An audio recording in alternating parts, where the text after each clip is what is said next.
Usually when we think about the reality we wake up to every single day, we sort of imagine it as this hard, heavy rock. Right, yeah, like something you can literally crash into. Exactly. You walk into it, you stub your toe, and it just hurts. And all those things you're clutching in your hands right now, Yeah.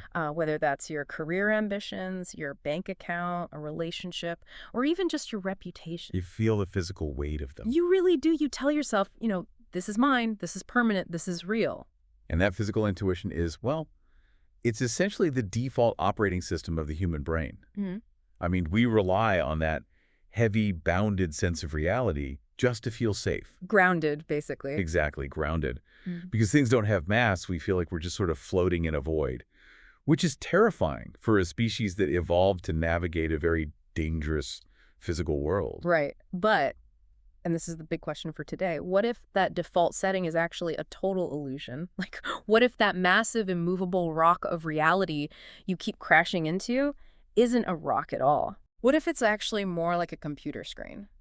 And even better, what if you actually have the Karma remote control in your hand right now and you can just change the channel? Which is a huge paradigm shift. Hmm. Adopting that perspective requires a complete, almost violent demolition of how we perceive our daily lives. Oh, absolutely. It forces you to rewire how you interact with literally everything: your stress, your goals, the people around you, and even your own deeply ingrained desires. And that is exactly the mission of today's deep dive.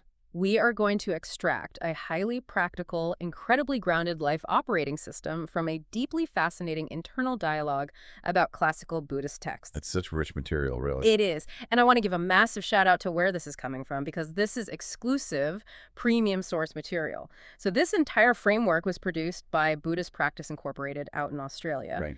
We are essentially eavesdropping on this brilliant conversation where consultant Benny is laying out these reality-bending concepts to a seeker of Buddhist teachings, Venerable Ivy. Yeah, the dynamic between them is incredible. It really is. And thanks to the incredible production work by Notebook Oldham and Dawn, we get to unpack it all for you today. And the pedigree of this source material is just impeccable. The way they handle these massive cosmic concepts and then distill them down into actionable psychology, it's genuinely rare. Which is my promise to you listening right now. This is not going to be some lofty, disconnected, incense-filled philosophical lecture. No, definitely not. Okay, let's unpack this. We are going to bridge the gap between these ancient cosmic truths and your actual daily grind. Your Monday morning meetings, your career ambitions, and your most frustrating relationships. Because, I mean, if a philosophy doesn't actually help you navigate the traffic jam of your real life, Yeah. it remains purely theoretical, right? All right. So before we can grab this karma remote control and start, hacking the computer screen of reality, we actually have to look at our baseline attitude. Which is where it gets interesting. Yeah.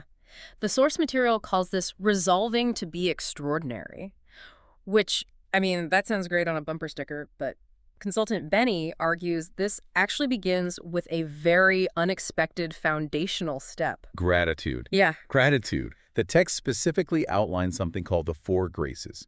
These are basically the massive overlapping systems that sustain us. So first, there's nature. Like the sun, the moon, that kind of thing. Exactly, the literal ground beneath our feet. Yeah.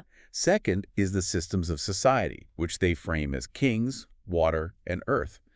But we can think of as modern infrastructure, leadership, social contracts. Right. Third is our parents, so our biological and historical lineage. And fourth is the compassion of the three jewels, representing spiritual guidance and wisdom. Okay, let's pause on those four graces for a second, because I feel like it's easy to gloss over them. Nature and parents, sure, we get that. But the systems of society. When a modern career-driven person thinks about society, they think about, taxes or annoying local politics and traffic. How do we practically show gratitude to a massive, faceless infrastructure? Well, you start by acknowledging that without it, your individual achievements are totally impossible. Okay. Every single time you turn on a tap and clean water comes out, or you drive on a paved road to get to a job that pays you in a stable currency, you are relying on the invisible labor of millions of people, past and present. Okay, here is where I need to push back a bit on behalf of everyone listening, Mm. because the source material drops a quote here that is, well, it's intense. Oh, I know that one. It says, unaware of grace, the root of goodness is severed. I mean, it feels like a threat. Look at us. We are exhausted modern people. We're juggling a million things just to keep our heads above water. Right. Everybody is stressed. So when someone says, if you aren't grateful enough, your root of goodness is severed, doesn't that just sound like moral kidnapping? Mhm. Isn't this just a giant, ancient guilt trip designed to make us feel bad about being stressed out? I completely understand why you'd feel that way. When we hear the word gratitude today, we view it through this really heavy moral filter. We do. We think of it as a polite social obligation. We're basically taught to say thank you, so people don't think we're rude. It feels condescending, like being scolded by a disappointed grandparent or something. Right, but what's fascinating here is that consultant Benny completely reframes this. Yeah. If you strip away the moral baggage and look at this purely from the perspective of cognitive science or even systems thinking, a lack of gratitude isn't a moral failing. It's not. No, it is a severe, almost fatal cognitive blind spot. A blind spot. Okay, how so? Well, the source material uses this brilliant and somewhat blunt analogy. Yeah. Imagine an animal like a pig or a dog eating from a trough. Okay. Its entire field of vision is restricted to the food directly in front of its nose. It has absolutely no capacity to understand the farmer who grew the food, the truck that delivered it, or the ecosystem that produced it. The animal just sees the food and thinks, mine. I eat. Exactly. Now map that onto a modern human. Yeah. Say you are a highly successful tech entrepreneur.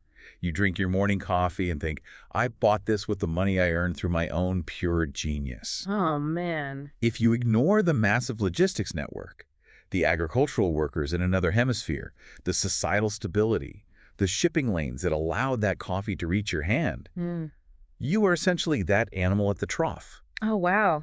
So if you believe the myth of the 100% self-made person, you are effectively blind to reality. You are. You are completely incapable of seeing the vast web of cause and effect that actually sustains you. You think you're an isolated island of success. Yeah. And because you don't see the web, you don't feed back into it. You stop contributing to the very system keeping you afloat. And when you stop giving back to the network, you become a dead end. The network stops supporting you because you've isolated yourself. Which brings us back to that intense quote, that is what the root of goodness is severed actually means. It's not a cosmic punishment from a grumpy deity. Right. You literally just unplugged your own router. Gratitude, in this framework, isn't about being polite. It is the highest form of vision. It is the absolute prerequisite for seeing how the world actually works. Wow, that completely flips it for me. It's not a guilt trip at all. It's like putting on a pair of high-tech night vision goggles so you stop bumping into the furniture. You can't hack the system if you can't even see the code. Exactly. And once you put those goggles on and see the vast web of interconnected causes, you realize that every single action you take sends ripples through the entire network. Okay, so let's say you are wearing the goggles, you see the web. How do you actually interact with it? Because seeing the web is one thing, but we still have to, go to work, pay rent, deal with difficult people. Yeah, the daily grind. This leads us to one of those practical concepts in the entire source text, a concept called pingju. Pingju. It translates roughly to the evidence, the conditions, or the specific causes required to achieve absolutely anything in this universe. So the underlying mechanics of a situation. Exactly. Consultant Benny tells this great anecdote about a guy who decides he wants to grow a tree. He plants a tiny sapling, and 2 days later, it's dead. Oh, no. And the guy is furious. He is full of grievances against the universe, wondering why his tree died when he is such a good person with good intentions. He is completely oblivious to the fact that he never bothered to learn how much water the sapling needed, what kind of soil it required, or how much sunlight it should get. Right. He wanted the result, the tree, but he completely ignored the pingju. He ignored the actual conditions required to produce that result. We look at that and think it's foolish, but we apply that exact same flawed logic to complex human dynamics every single day. We really do. We are a society of forehead slappers. Think about the workplace. You march into your manager's office and demand a promotion because you feel you deserve it. Of course. You've been there 3 years, you show up on time, but you haven't actually studied the pingju of that specific company. You haven't gathered the conditions they actually value, like leadership or driving revenue. Or think about romantic relationships. You demand a perfect, deeply attuned partner, but you act like that terrible gardener. You don't provide the water of active listening or the sunlight of patience. You just demand the fruit of unconditional love. And when the relationship dies, you play the victim. We destroy the very things we want because we refuse to master the mechanics. Consultant Benny points out that this ignorance even corrupts our spiritual lives. Traditional wishes and prayers are completely misunderstood by the average person. You mean like going to a temple or a church and praying for a healthy family or a successful business? Yes, exactly. People treat those spaces like magical vending machines. Insert prayer, receive harmony. You are basically begging a deity for charity, hoping they will just bypass the laws of physics and hand you a result. But if we apply Pingju to this, those wishes aren't requests for charity, they are blueprints. If you want the fruit of a happy family 10 years from now, you cannot just wish for it. No, you can't. You must plant the seed of tolerance, open communication, and forgiveness today. You must deliberately manufacture the right causes. Without Pinju, without the gritty day-to-day work of gathering the ingredients, your wishes are just castles in the air. You can't just stare at a pile of wood and pray for a fire. Right. You have to gather the friction, the kindling, and the oxygen. So we have our vision through gratitude, and we know we need to gather the right conditions, the Pingju, to make things happen. But if our actions and our conditions are the buttons on the karma remote control, what exactly are we pointing the remote at? That is the big question. Like, what is the medium we are manipulating? Prepare yourself, because this is where consultant Benny and Venerable Ivy drop a massive reality-bending metaphor. Here's where it gets really interesting. Okay. This is the computer screen metaphor. Yeah. They explain that the vivid, high-stakes drama of our lives, the wealth we accumulate, the tragic losses we suffer, the intense joy, the absolute horror of our worst days, all of it are just phenomena. Okay. They are simply projections of our karma, our cause and effect, playing out. But the screen itself, the surface that all this drama is projected onto, it is entirely empty. So when a horror movie plays on a screen, the screen doesn't bleed. When a romance plays, the screen doesn't fall in love. The screen just holds the projection. Perfectly said. Now, I need to jump in here because this is the exact moment where a lot of people just check out. This feels like the ultimate trap of nihilism. Oh, this is definitely the most common and dangerous misunderstanding of Buddhist philosophy.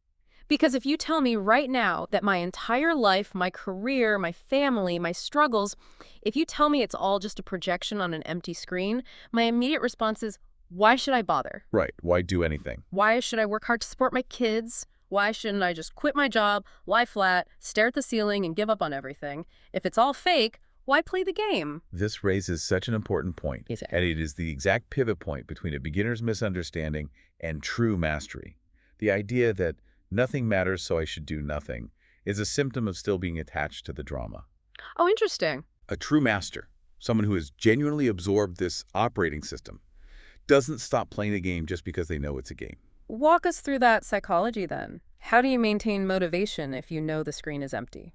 Because the master knows the screen is empty, they're no longer driven insane by the anxiety of gain and loss. Huh. If a business venture fails and they lose a fortune, they don't jump off a bridge because they know the screen itself wasn't damaged. Okay. The horror movie was scary, but the theater is safe. They are completely liberated from the paralyzing fear of failure. Exactly. And because they are free from that fear, and because they perfectly understand how the code of cause and effect, the Pingju, works on that screen, they actively use it. They don't walk away from the keyboard. They start programming masterpieces. In the Buddhist context, they use this empty screen to deliberately create a beautiful movie, a pure land, to benefit others. It is the absolute opposite of passive nihilism. It's like the ultimate high-level gamer mindset. Yes, that's a great way to look at it. When you watch an amateur play a highly competitive video game, their heart rate is spiking. They get furious when they lose. They get incredibly arrogant when they win. They think the game is life or death. Because they're caught in the illusion. But a professional game developer knows it's just pixels and code, but the developer doesn't turn off the console. Because they know it's just code, they play with absolute creative freedom. Right. They test the limits of the physics engine, they execute insane maneuvers, they help other players. They enjoy the mechanics perfectly because they aren't trapped by the illusion. They combine the ultimate emptiness of the screen with the absolute precision of cause and effect.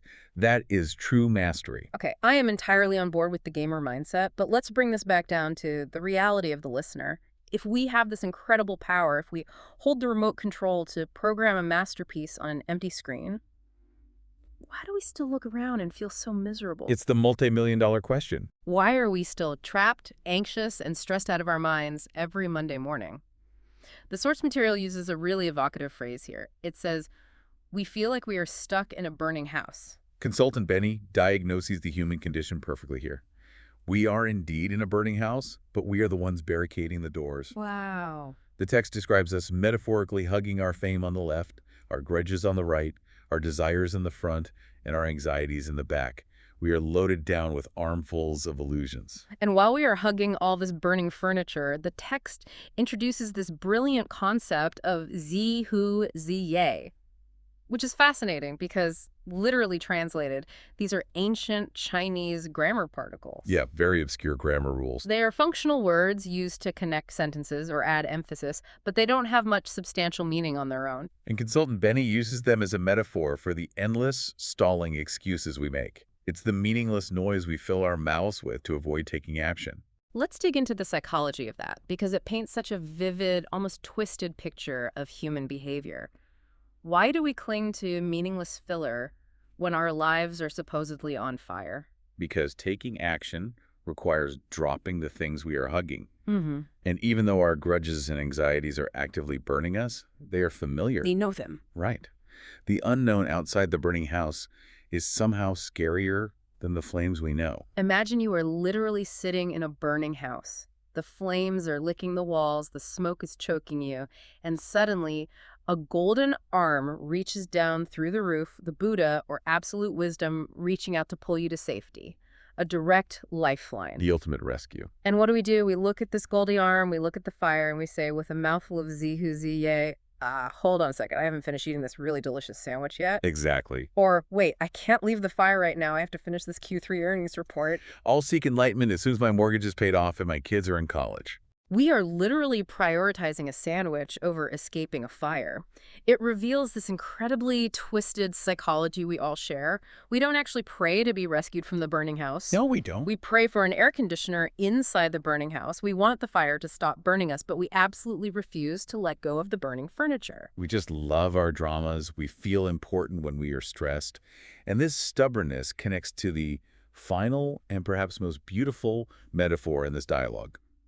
Consultant Benny talks about the white hair curl light. For those who might not know, the white hair curl, or the urna, is that dot or spiral you often see on the forehead of Buddha statues. Traditionally, it represents a spiral of white hair from which the Buddha radiates boundless wisdom and compassion out to all beings in the universe. Right. But the way Consultant Benny and Venerable Ivy frame it for a modern audience is just brilliant. They compare this radiating light of wisdom to a full-bar Wi-Fi signal. Oh, I love that. It is ubiquitous. It is everywhere, at all times, broadcasting perfectly. Which fundamentally shifts the blame for our misery. Because when we are stressed and miserable, our instinct is to look up and say, where is the wisdom? Where is my karma remote control? The signal is broken. The universe has abandoned me. A signal isn't broken. The universe hasn't abandoned you. The cosmic router is working perfectly, and it is broadcasting a full-bar signal of absolute clarity and peace. Wait, if the signal is full bar, my buffering screen must be a localized issue? Am I the one downloading malware in the background? What is actually clogging the bandwidth? Your internal bandwidth is completely clogged with your zihu ziye, your excuses, your endless grammar particles of delay. You're stalling. Yes. It is clogged with the grudges you are hugging, the fame you are chasing, the arbitrary timelines you've set for yourself. You cannot download a high-definition stream of cosmic wisdom if you are using 99% of your processing power to run a background program of intense resentment against your coworker. Oof. That hits close to home. The action required isn't to build a better router or beg the universe to boost the signal. The action is to close your own tabs. Drop the excuses. Stop hugging the burning furniture and simply tune your internal receiver to the frequency that is already there. It strips away all of our victimhood. Huh.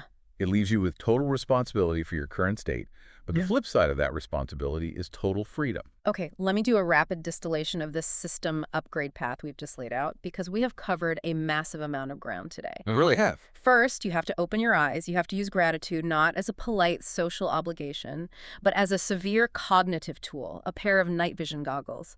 You must recognize the four graces to actually see the massive web of cause and effect supporting your existence. Right. Second, you have to stop acting blindly within that web. Stop slapping your forehead and demanding results from the universe like a vending machine. You have to master Pingju, the specific conditions, the unglamorous daily ingredients and causes required to build the life you actually want. Essential step. Third, you have to recognize that the medium you are working in is an empty screen. You aren't trapped in a permanent, heavy rock. By adopting that high-level gamer mindset, you lose the paralyzing terror of the horror movie, which allows you to creatively program a masterpiece without fear. Exactly. And finally, you have to drop the zihu. Stop making excuses. Stop asking for an air conditioner in a burning house, put down the burning furniture of your grudges and anxieties, and clear your bandwidth to connect to the full-bar Wi-Fi signal of wisdom that has surrounded you this entire time. That is the operating system, end to end. If you run that system, your interaction with reality fundamentally changes. And it brings us right back to you, the listener. I want to remind you that whatever anxiety, whatever stress, whatever massive, seemingly immovable obstacle you are dealing with today, it is not a heavy rock. No, it's not. It is just a movie playing on an empty screen, and you are the one holding the remote. As we wrap up, I want to leave you with a final lingering thought to chew on. Something to take with you when you take off your headphones today and walk back into your daily grind. Let's hear it. If reality is just a computer screen and your karma, your daily actions, are the remote control, what if the most frustrating obstacle or the most difficult person in your life right now isn't actually a permanent roadblock? Oh, that's interesting. What if they are just a highly targeted pop-up ad on your screen designed specifically by your own cause and effect to show you exactly which button on your karma remote control you need to master next? Seeing your obstacles as diagnostic tools instead of punishments, that changes the whole game. It really does. Thank you so much for joining us on this deep dive into Consultant Benny and Venerable Ivy's incredible insights. Take care and start programming a better screen. See you next time.